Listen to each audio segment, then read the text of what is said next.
आकाशवाणी संबलपुर जुहार आंचलिक खबर पढ़ुचन सुप्रीति मिश्र। आइबा बछरे भितर देशर 1 कोटी जुआन पिला टुकेल को कृत्रिम बुद्धिमत्ता बाबद दक्षतार तालीम दियाजिबा बोली प्रधानमंत्री नरेंद्र मोदी कहिछन। इतार जरिए देशर युवा वर्ग कृत्रिम बुद्धिमत्ता क्षेत्र थी पूर्ति नेतृत्व नेबार्थी सक्षम हो पारे बोली प्रधानमंत्री श्री मोदी कहिछन। जब मैं विकसित भारत की बात कर रहा हूं, देश को तेज गति से आगे बढ़ाने की बात कर रहा हूं, उसका सबसे बड़ा लाभार्थी कौन है? इन सारे प्रयासों का सबसे बड़ा साधक कौन है? अगर साधक है तो मेरे देश का युवा है, मेरे देश की युवा शक्ति है।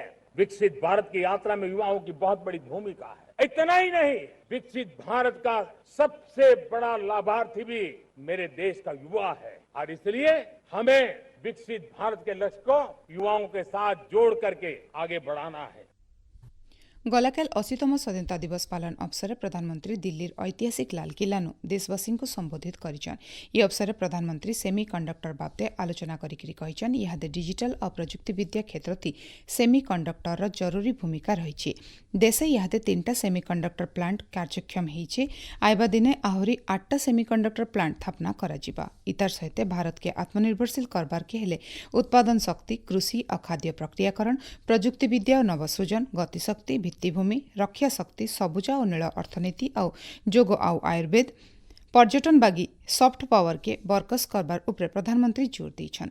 राष्ट्रीय गीत वंदे मातरम 150 बछर पूर्ति अवसरे पहला थर लगी लालकिल्ला ठाने वंदे मातरम गान करा जायथिला। राज्य पुलिस क्राइम ब्रांच डीजी विनय तोष मिश्र राज्य पुलिस महानिर्देशक भावे अतिरिक्त दायित्व नेबे। पूर्णकालीन पुलिस महानिर्देशक भावे केही बछा नाई जाइथिबानु श्री मिश्र को अतिरिक्त दायित्व दिया जाइछे।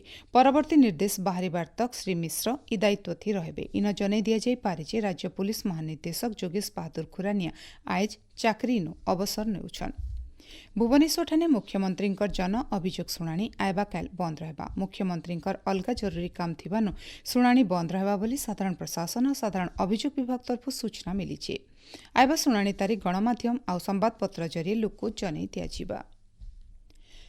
लगात वर्षा लगी भिन्न भिन्न नदीर जलस्तर बढ़वार थी लगी। राज्य बन्या स्थितिर समीक्षा लगी स्वतंत्र रिलीफ कार्यालय राजस्व विपर्य परिचालना मंत्री सुरेश पुजारी अध्यक्षता थी गोटे उच्चस्तरीय बैठक हो जाइए।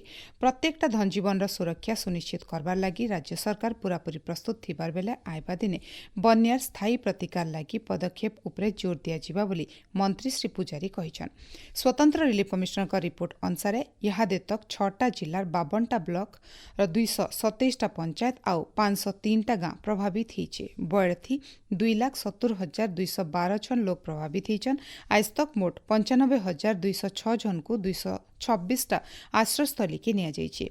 उद्धार काम जरूरीकालीन सेवा जुगे देबार लगी 118टा उद्धारकारी दल बड़ प्रभावित इलाका मान के अछन। सेंता 62टा मेडिकल दल बिल प्रभावित इलाका मान के रहिकरी लोक को स्वास्थ्य सेवा जुगे दौछन बोली सूचना मिली छे। ओडिया भाषा साहित्य संस्कृति विभाग और ओडिशा संगीत नाटक एकाडेमी तरफ भुवनेश्वर रवीन्द्र मंडपन देशात्मबोधक संगीत उत्सव भारतीयम गलाकाल आयोजित हो जाइए। यह अवसर बाचस्पति सुरमा पाढ़ी मुख्य अतिथि भाव जोग देते। कार्यक्रम थी इंडियन आइडल प्रतियोगितार विजेता कंठशिल्पी ज्योतिर्मयी नायक, सुभाष दास और अलगा कंठशिल्पी माने संगीत परिवेषण करथिले। संबलपूर्ण हितिबा सड़क दुर्घटना की नेकरी मुख्यमंत्री मोहन चरण माझी गभीर दुख प्रकाश करिछन। दुर्घटना थी जीवन हरिथिबा मृतक मानकर अमर आत्मार सद्गति कामना करबार सहित शोक संतप्त परिवार लोक लगी मुख्यमंत्री समवेदना जनैछन। इतार सहित दुर्घटना थी आहत हितिबा लोक को तुरती जरूरी चिकित्सा सेवा जुगे देबार के जिला प्रशासन और संबंधित कर्तृपक्षों को मुख्यमंत्री निर्देश देइछन। FIH हॉकी विश्वकप 2026 गलाकाल मूल होइछे। बेल्जियम और नेदरलैंड भितरे इतार आयोजन करा जाइछे। उद्घाटनी मैच थी गलाकाल भारतीय पुरुष हॉकी दल वेल्स के 3-1 गोल थी हरिछे। आइबाकाल भारत और इंग्लैंड भितरे मैच खेला जिबा। प्रतियोगिता आइबा 30 तारीख तक चलबा। पाणीपाग उत्तर पश्चिम बंगोपसागर उपरे आउ गोटे घूर्णिबलय सक्रिय होइछे। इटा आइबा काल तक लघुचाप थी बदलिबार संभावना रही। भुवनेश्वर आंचलिक पाणीपाग विज्ञान केन्द्र सूचना अनुसार सारा राज्य इतार प्रभाव थी वर्षा लगी रहबा। आइबा 24 घंटा भितरे बिजली घड़घड़ी संगे वर्षा हेबा बोली पाखापाखी सबु जिला के पाणीपाग केन्द्र तरफ सतर्क सूचना जारी करा जाइछे। एचडी आंचलिक खबर इन शेषला। आरबेलर आंचलिक खबर सुनी पारबे राति 7 बजे 5 मिनिट थी।